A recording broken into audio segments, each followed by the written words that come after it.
Bien, el día de hoy vamos a hablar rápidamente de los orígenes o las fuentes del derecho, es decir, cuáles son las bases en las que se sustenta el derecho, en este caso el derecho mexicano.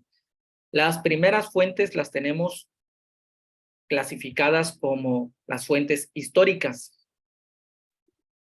Las fuentes históricas se refieren a aquellos documentos en los que quedaron plasmados las normas o las pautas de convivencia, tanto sociales como jurídicas, que tenían los pueblos, nuestros pueblos ancestros, es decir, los pueblos prehispánicos, antes de la llegada de los españoles, como los mayas, los mexicas, los olmecas, los toltecas.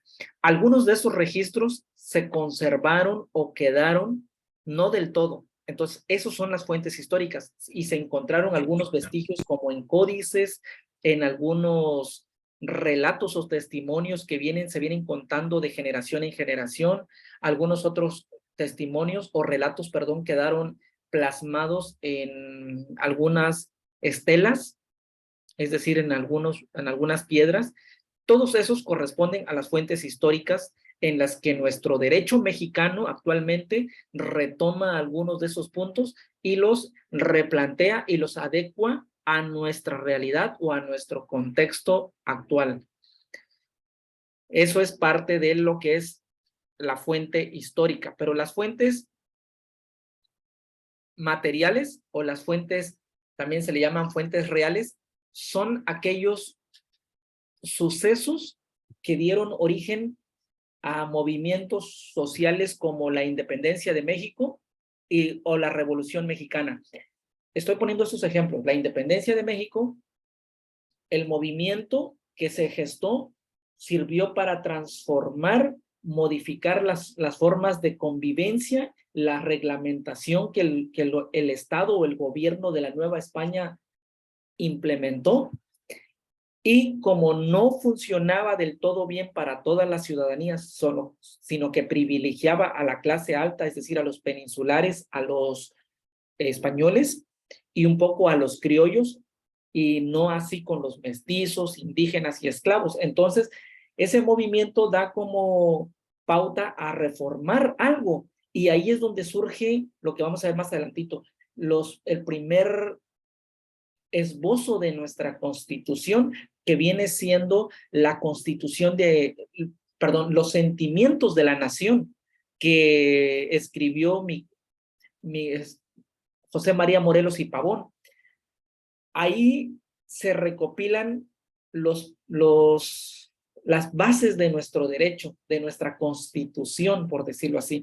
Claro que los sentimientos de la nación, promulgado o planteado por José María Morelos y Pavón, no entraron en vigor porque estaban en pleno movimiento de la independencia. ¿Ok? Eso se los explico más adelante, pero ese es nuestro primer esbozo. Y así meses después surge la Constitución de Apatzingán, que tampoco entró en vigor.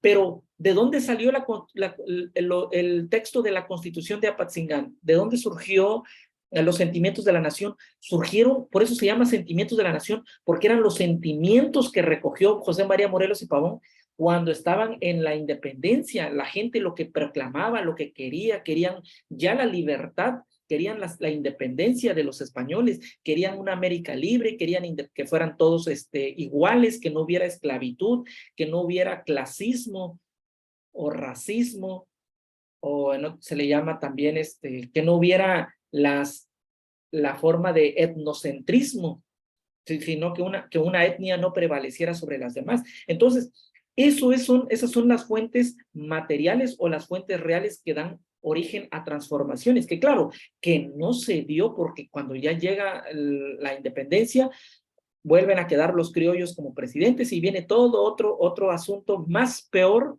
que lo que estaban antes.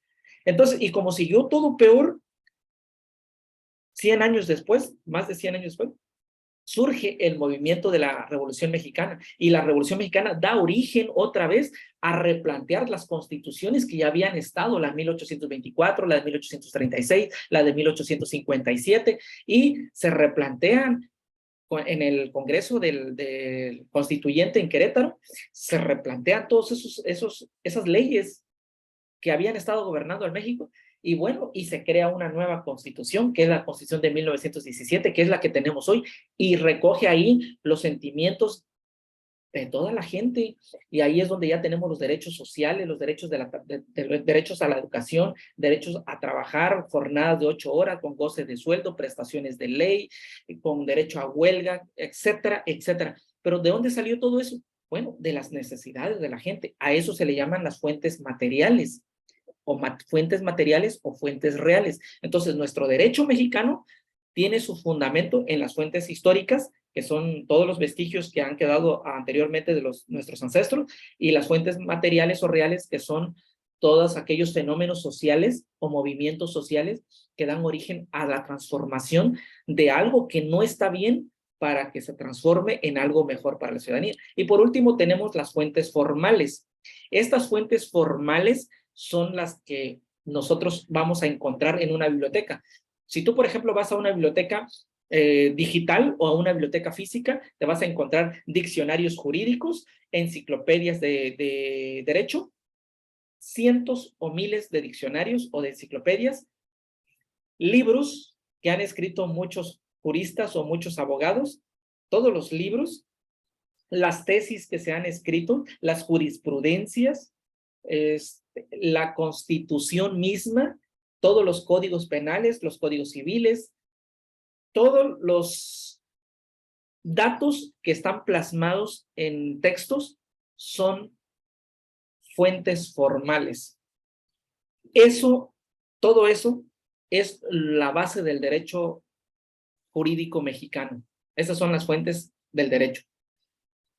Aquí nada más rápidamente el desarrollo del derecho, cómo se fue dando desde la prehistoria hasta el día de hoy. Ha pasado por muchas reformulaciones, por muchos replanteamientos en lo que se consideraba lo que era el derecho. Antes la gente tenía un derecho místico o un derecho muy espiritual, es decir, que todo se lo atribuían a sus dioses, es decir, antes de que existiera el derecho, por supuesto, como derecho legal o derecho jurídico. O sea, cualquier fenómeno que acontecía, la gente se lo atribuía a sus dioses, pero ya después se empiezan a recoger lo que es el fundamento del derecho. El primer esbozo del derecho lo encontramos cuando el hombre deja de ser nómada y se convierte en sedentario. Es ahí donde nace la idea del derecho o de la propiedad del derecho. O sea, la idea del derecho surge ahí, porque cuando ya un hombre o una persona de esas que eran nómadas se establece en un territorio, lo cerca y dice, esta ya es mi propiedad, y ahí es donde ya no te puedes meter a esa propiedad. Ahí podríamos decir que nace por primera vez en el mundo lo que es la idea del derecho, es decir, de respetar la propiedad privada. Cuando el hombre se vuelve sedentario y se establece en un lugar y obtiene su primera propiedad. Pero así ha ido evolucionando el derecho. Año tras año pasa la época medieval en toda Europa y en nuestros continente y en todos los continentes habidos y por haber. El derecho ha ido evolucionando conforme pasan cada generación, y el derecho se tiene que ir adecuando a las costumbres y a las necesidades de cada sociedad. Aunque existen algunas bases o algunos principios que son inamovibles, algunos principios que son indisolubles, algunos principios que son inmutables, es decir, que no cambian. Por ejemplo, el jus naturis, que ahí lo tenemos, que es el derecho natural. El derecho natural, el jus naturis, es decir, que toda persona, todo ser vivo tiene derecho a la vida. Entonces, ese es un derecho natural. O sea, no se le puede negar la vida a alguien. O sea, tiene derecho a vivir. Ese es un derecho natural. Bueno, entonces, esto ya no lo voy a leer porque nos llevaría mucho tiempo, ¿no? Esto aquí hablamos nada más de toda la transición y el desarrollo que ha tenido el derecho a lo largo de la historia. En cuanto al derecho prehispánico, rápidamente, no se tiene un compendio o datos muy completos de lo que, cómo fue el derecho maya, el derecho mexica, el derecho tolteca, el derecho mixteca. Existen algunos datos porque la mayoría de los elementos o la mayoría de esas reglas o esas normas, de esos documentos, fueron quemados cuando llegaron los españoles. Algunos se extraviaron, se perdieron, se rompieron, y entonces solo se tienen muy poca referencia de cómo era la reglamentación de esos pueblos prehispánicos. Y alguna de esas reglamentaciones es que, por ejemplo, en el derecho penal maya, por ejemplo, podemos ver, a ver, me voy a pasar aquí, en el derecho penal maya, por ejemplo, el matrimonio, en cuanto al matrimonio, perdón, vamos a hablar primero de para qué lo utilizaban o cómo lo utilizaban el derecho. Lo utilizaban para sojuzgar o someter al pueblo. Era utilizado por la clase dominante para controlar a la plebe, a la multitud. El derecho penal maya era muy severo. Era severo porque no contemplaba la pena de muerte.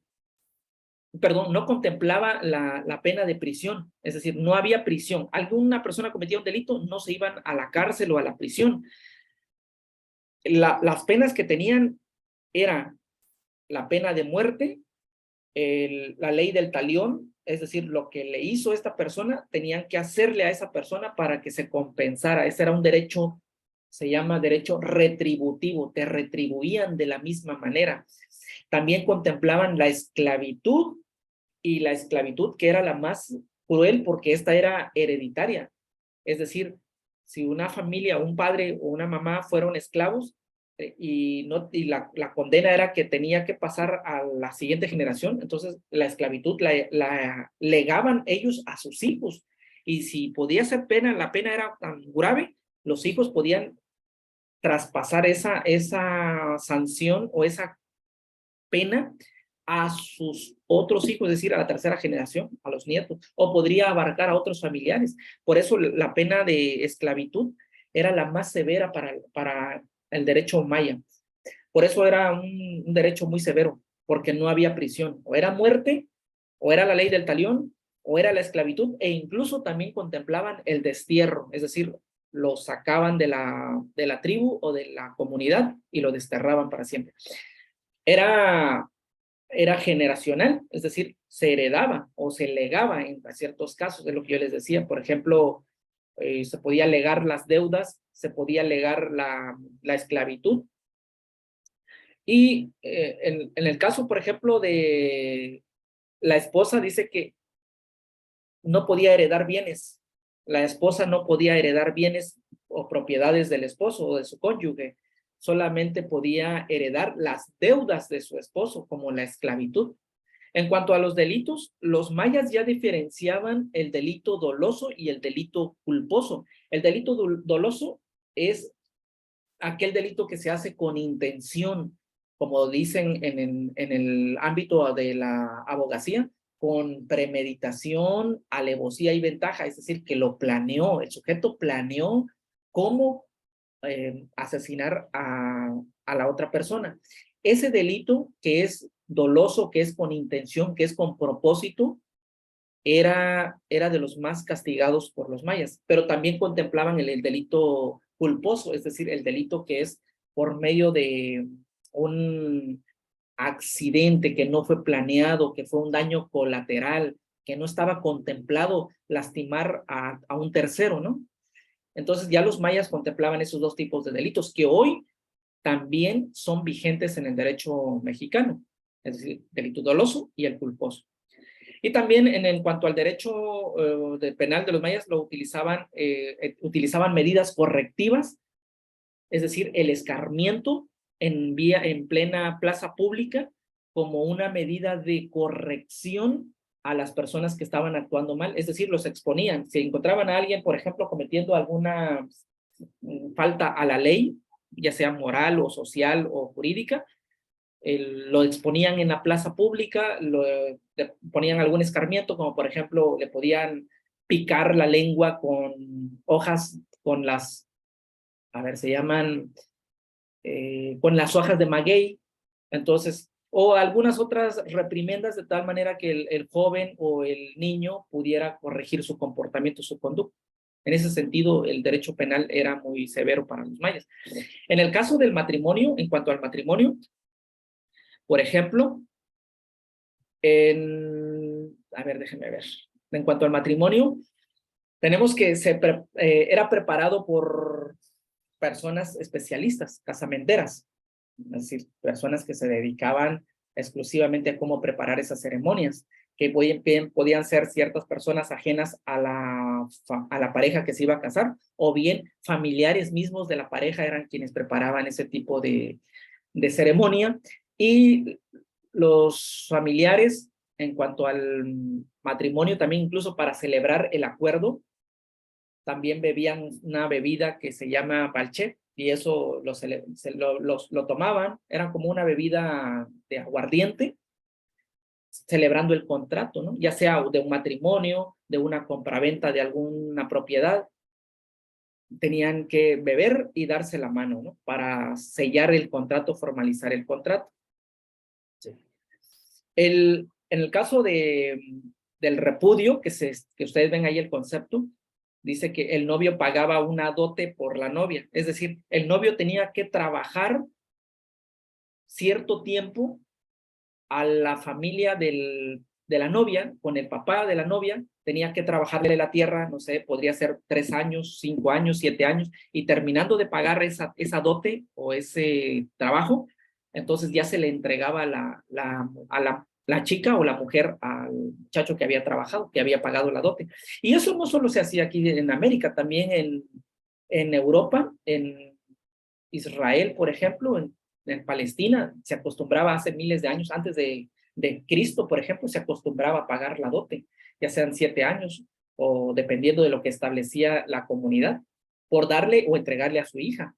Entonces, eso era, ¿no? En cuanto a la herencia, lo que decía hace rato, la mujer no era beneficiaria de propiedades, no heredaba esos bienes.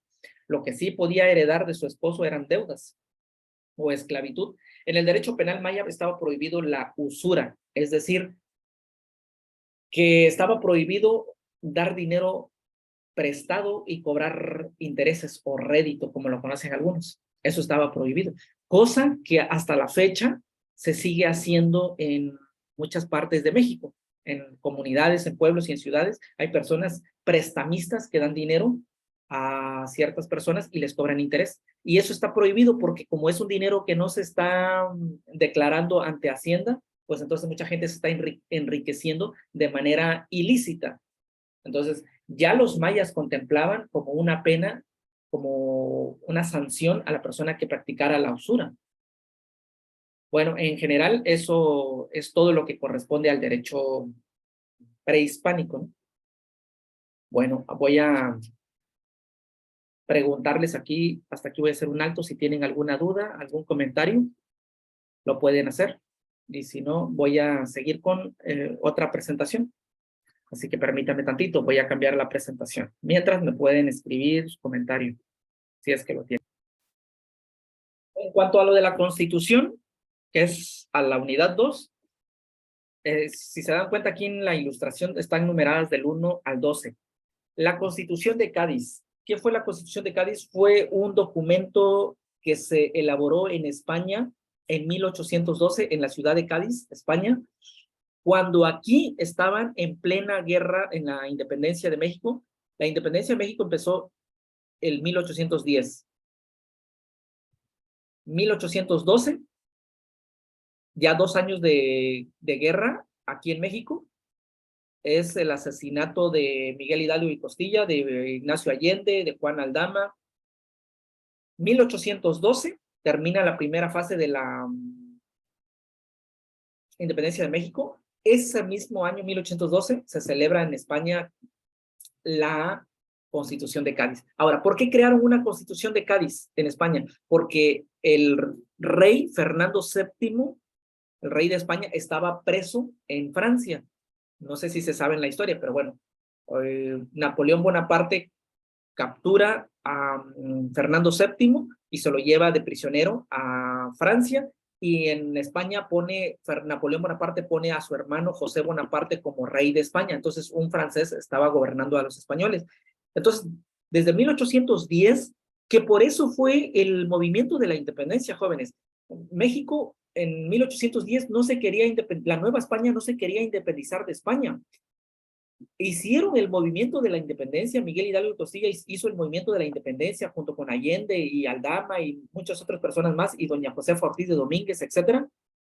Pero no era porque se querían independizar, era porque querían que Fernando VII regresara a la corona española, que fuera su rey, y querían expulsar a José Bonaparte de España. Entonces, de 1810 a 1812, estaban luchando porque Fernando VII regresara de Francia y fuera rey de España. Entonces, como no tenían rey en España, los estaba gobernando un francés, se reunieron en Cádiz de manera muy secreta, y ahí se reunieron muchos personajes ilustres. Fueron de aquí de la Nueva España, me parece que fue Vicente Guerrero, Agustín Iturbide, fueron algunos criollos y otros personajes importantes, fueron a aportar que fuera bueno para las colonias. Incluso llegó gente, de las otras colonias de África, de Finlandia, donde España tenía sus colonias, y ahí en Cádiz crearon la Constitución de Cádiz, que esa Constitución de Cádiz iba a entrar en vigor en todas las colonias de España, que tenía en toda América, en Asia y en África, para que las gobernara. Pero esa Constitución de Cádiz estaba muy interesante porque traía muchos beneficios para los indígenas y para todos, porque hablaba de igualdad, que no iba a haber diferencias, que no iba a haber clasismo, que no iba a haber castas o clases sociales. Entonces, los primeros en oponerse aquí en México lo fueron los peninsulares, los meros españoles, los que venían de Europa, los que ya tenían sus propiedades aquí. No querían que la Constitución de Cádiz entrara en vigor aquí, porque si entraba en vigor les iba a quitar sus privilegios. Y lo lograron. No entró en vigor aquí en México la Constitución de Cádiz, así que solo entró en vigor en España, pero no aquí en América, en las colonias de América. Bueno, pero eso fue en 1812.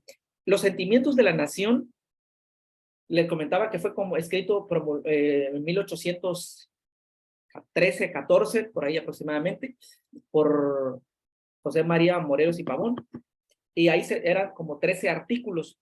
Uno de sus primeros artículos es que, 1814, perdón, ahí, en los sentimientos de la nación, ahí por primera vez surge el concepto de independencia. El sentimiento de la gente era: queremos una América libre, que era el primer artículo, libre, soberana, independiente de España. Es decir, ahí ya no querían que Fernando VII fuera su rey, ahí ya querían independizarse, ya no querían ser la Nueva España, ya no querían pertenecer a España. Hablaban de que se prohibía la esclavitud. Uno de los artículos del sentimiento de la nación es prohibir la esclavitud en México, prohibir el clasismo, que la religión fuera la única, la católica, apostólica y romana, no otra religión. Cualquier otra religión iba a ser sancionada o que no iba a ser permitida. Y se hablaba de la libertad, aunque aquí hay una contradicción, que todos los seres humanos podían tener la libertad, pero no en la religión, porque la religión era la única católica. Si alguien quería tener otra religión, pues ya no era libre. Ahí había una contradicción, pero bueno, eso ya es un análisis más profundo. Pero no entró en vigor. Luego tenemos la Constitución de Apatzingán, que no se ve muy claramente ahí. La Constitución de Apatzingán también ese sí ya fue como el primer esbozo de nuestra Constitución oficial, fue también proclamada en 1814, pero tampoco entró en vigor porque estaban en plena guerra. Así que después de la guerra, yo no les voy a contar porque eso ya es parte de la historia de México, ya en 1821, después de 10, 11 años, casi 11 años de guerra en México, se celebra en Iguala, Guerrero, en la ciudad de Iguala, Guerrero, se celebra el plan de proclama o la junta de proclama. ¿Qué es esto? Es el abrazo, el acuerdo que llega Agustín de Iturbide, que era de los realistas o de los españoles, y de los insurgentes que venían haciendo la independencia por Miguel Hidalgo y Costilla, que eso ya habían sido decapitados y fusilados, igual José María Morelos y Pavón ya había sido decapitado. Solo quedaba Vicente Guerrero, de los de los insurgentes, Vicente Guerrero, Francisco Javier Mina y Ignacio López Rayón. Entonces, estos celebran un acuerdo con Agustín, que era el otro líder, y se reúnen en Iguala Guerrero y se dan un abrazo para ponerle fin a la guerra. Entonces se abrazan y dicen, ya no queremos más guerras, se acabó. Firman el plan de Iguala, en donde dicen que ya México es libre, aparentemente en teoría, pero en la práctica todavía no. Porque, bueno, pero antes de que les diga, explique por qué rápidamente, el punto es que crean una bandera de 3 colores, verde, blanco y rojo, que cada color significaba, un color significaba libertad, el otro significaba independencia y el otro color significaba religión, o sea que religión católica. Por eso el 24 de febrero de 1821 se celebra la Junta de Proclama. Ahí es donde ya termina eso y se pone fin, aparentemente. Pero España no reconoció eso. España seguía diciendo que la Nueva España era su colonia y que seguían siendo de ellos. Pero aquí ya se había dicho que eran libres. Ahora, ¿cuándo ya México es libre oficialmente? En 1821, de 24 de febrero, pasan meses. Pasa febrero, marzo, abril, mayo, junio, julio, agosto, septiembre de 1821. España, del rey de España, ya había rey en España, mandan un representante y aquí llegan al Golfo de México, en Veracruz, bajan a Córdoba, y ahí en Córdoba, que iban a llegar a México, pero ya no alcanzó a llegar la persona, ahí vienen los representantes de México con el representante de España, y en Córdoba firman un documento oficialmente donde reconocen que ya México, la Nueva España deja de existir y se pasa a llamar México. Ahí es donde ya entendemos que México es una nación independiente, y a partir de 1821 pasan como 3 años, aproximadamente 3 años, en que no tenían presidentes de México, no sabían qué hacer. Se gestó un nuevo proyecto que es el de emperador. Tuvimos un emperador, tuvimos imperio aquí en México. Agustín de Iturbide se autoproclamó emperador. Ya en 1823 lo exilian del país por toda la injusticia que estaba haciendo, lo corren del país y bueno, ya regresó después y lo fusilan. Pero en 1824 entra la presidencia, entra nuestro primer presidente con Guadalupe Victoria y se crea la primera constitución de 1824. Y en la constitución de 1824 se basa en la constitución de Apatzingán y en los sentimientos de la nación para poder hacer todo ese documento. Claro que la constitución de 1824 tuvo sus desventajas, ¿no? Y que no actuaban bien los presidentes, en fin, fueron como 11 años que estuvo en vigor la Constitución de 1824, después el otro grupo, que eran los conservadores, se levantan en guerra y hacen una revolución y prácticamente tratan de hacer otro documento que le llamaron ellos Constitución Centralista de 1836, también conocida como las 7 leyes. Y bueno, pero entraron en vigor y aplicaron sus procedimientos.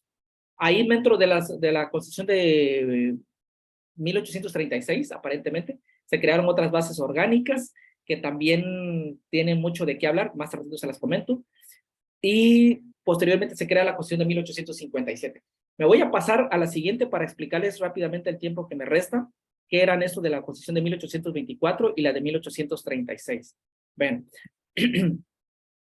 la de 1824 manejaba que la nación era independiente, libre de otros países. Su religión iba a ser la católica y la apostólica romana, y estaba protegida por la ley y prohibida cualquier otra religión. Y el tipo de gobierno iba a ser republicano, es decir, con los 3 poderes que hoy conocemos, legislativo, ejecutivo y judicial. Y una cosa interesante de esta constitución es que había un presidente y y se nombraba un vicepresidente en caso de que el presidente, por incapacidad moral o jurídica o cualquier otra razón o física, no pudiera gobernar el país, el vicepresidente tomaba el mando. Actualmente eso no existe en nuestra constitución. Ahora, las 7 leyes, de las 7 leyes o constitución, como ellos le llamaban, constitución centralista,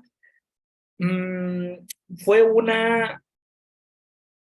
un rechazo a las reformas que Valentín Gómez Farías intentó hacer en 1833, porque Valentín Gómez Farías separó lo que es la iglesia con Estado, dijo que la iglesia que se dedique a lo suyo, el Estado a lo suyo, y eso no les gustó a los centralistas, así que reformaron su constitución. Se llaman 7 leyes porque tenía 7 leyes. La primera ley hablaba de los derechos y deberes de los ciudadanos, es decir, todo lo que nosotros tenemos actualmente en la Constitución de 1907, todos nuestros deberes y nuestras obligaciones y nuestros derechos. La segunda ley era que estipulaba un supremo poder conservador. Ese supremo poder conservador, fíjense bien, estaba constituido por 5 personas. Esas 5 personas tenían la capacidad de quitar o poner al presidente, es decir, que estaba por encima del presidente y estaba por encima de la propia Constitución, pero claro, que no estaban ahí en el Congreso, sino que estaban normalmente en sus casas, pero ellos dirigían al presidente. Ese era el supremo poder conservador. La tercera, cuarta y quinta ley organizaban los poderes de la Unión, es decir, qué funciones le correspondía al Ejecutivo, qué funciones al Judicial y qué funciones al Legislativo. La sexta ley establecía la división del territorio en departamentos, es decir, no se llamaban entidades federativas como hoy lo conocemos, como la entidad o el estado de Baja California, no, eran departamentos, habían 17 departamentos en ese tiempo. Y la séptima ley establecía que por ningún motivo la Constitución podía ser modificada a menos que pasaran 3 años. Después, más o menos, aproximadamente de 3 años, después ya se podía hacer una modificación. Eso es en cuanto a las 7 leyes. Bueno, vamos a suspender aquí. Les voy a proponer algo. Miren, jóvenes, como ahorita me queda poquito tiempo para cerrarse la sesión, porque está grabándose, lo que vamos a hacer es lo siguiente.